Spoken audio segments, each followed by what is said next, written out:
Hi friends, ఎలా ఉన్నారండి? నేనైతే బాగున్నాను. మీరు కూడా బాగుండాలి.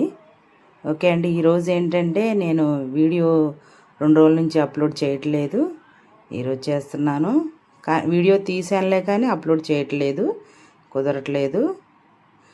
2:30 అప్పుడు మినపప్పు నానేసానండి. 1 గ్లాసు మినపప్పుకి 3 గ్లాసులు ఇడ్లీ రవ్వండి నానేసాను. చక్కగా నానిపోయింది. 7 ఆ టయాన పట్టేశానండి. 2 వాయిలుగా పట్టేశాను.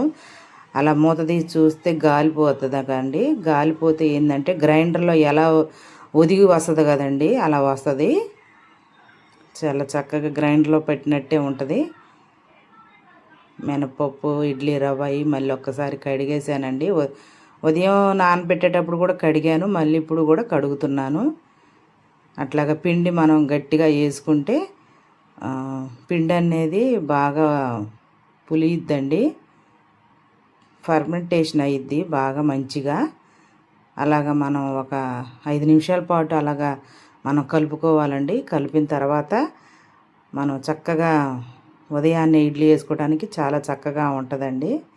అదిగోనండి ఉదయాన్నే నెక్స్ట్ డే మార్నింగ్ అండి అది పైకల్లా పులియిందండి, ఫర్మెంటేషన్ బాగా అయింది. మళ్ళీ ఒక్కసారి మళ్ళీ కలుపుకొని మనకి ఈరోజు ఎంత పట్టిద్దో అంతది కొంచెం గిన్నెలో వేసుకొని ఈరోజు ఇడ్లీ వేసానండి. ఎక్కువగా ఇడ్లీ దోశలేనండి మా ఇంట్లో. బోండా, గార అలాంటివి వేయనండి, వేయాలి. కొంచెం తీసుకున్నానండి. కొంచెం వాటర్, కొంచెం గట్టిగా ఉంది ఇడ్లీ పిండి.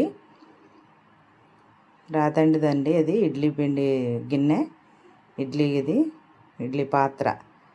1 గ్లాస్ వాటర్ పోసి పెట్టేశానండి. పెట్టేసి 5 ప్లేట్లదండి. అయితే 1 ప్లేట్కి 1 ఇడ్లీ వేసాను, అన్నిటికీ వేసేసాను. ఒక ప్లేట్కి వేయలేదండి.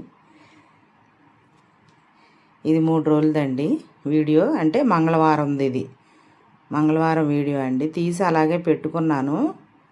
వీడియోలు తీసాను, అప్లోడ్ చేస్తానండి, వస్తాయి చూడండి.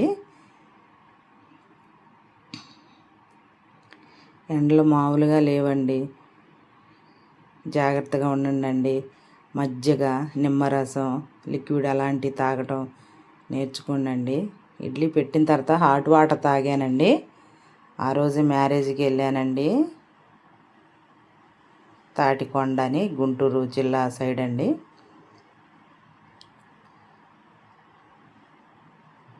నాకు మా వారికి వాటర్ అండి, అవి హాట్ వాటర్ హనీ వేసి తాగేసానండి. తాగేసి టిఫిన్ తినేసి మ్యారేజీకి వెళ్ళిపోయానండి నేను. ఇంక వంట అయితే ఏం వండలేదండి నేను.